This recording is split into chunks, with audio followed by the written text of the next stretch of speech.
Deux âmes solitaires, séparées par le bois, par la peur, par le silence. L'une cherche un ancrage, l'autre refuse d'être brisée. Le voyage commence ici. L'odeur de la terre mouillée. Le poids du monde sur de frêles épaules. Dans ses yeux, une détermination sourde qui refuse de s'éteindre.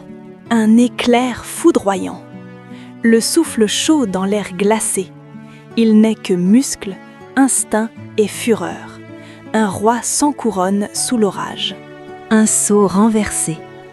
Le cliquetis métallique brise le silence. Le temps s'arrête. Deux mondes entrent en collision dans l'immensité du pré. Une main tendue, tremblante mais ferme. La distance entre eux n'est que de quelques pas, mais elle ressemble à un gouffre.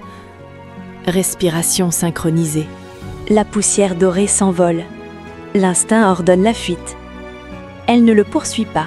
Elle sait que la confiance ne s'attrape pas au lasso. Le parfum sucré du matin. Une offrande silencieuse sur le bois usé. Pas de corde, pas de contrainte. Juste un choix laissé à l'état sauvage. Le contact. Une électricité statique, douce et puissante. Sous ses doigts, le frisson d'un muscle puissant qui, pour la première fois, accepte la caresse. Un bruit sec. La panique aveugle. La mémoire des anciennes blessures refait surface, brisant la fragile alliance. Le goût amer de la poussière. Le ciel se déchire. La terre se transforme en piège de boue et d'eau. La nature réclame sa bête. La terreur hurle dans l'orage. L'odeur du fer et de la pluie froide. Ses muscles brûlent. Elle plonge dans les ténèbres, refusant de laisser la tempête engloutir son ami. L'épuisement. Puis l'abandon.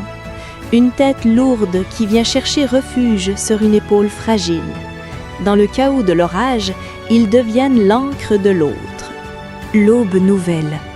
La vapeur s'élève des corps meurtris. Chaque coup de brosse efface les restes de la tempête. Le silence n'est plus lourd, il est paisible.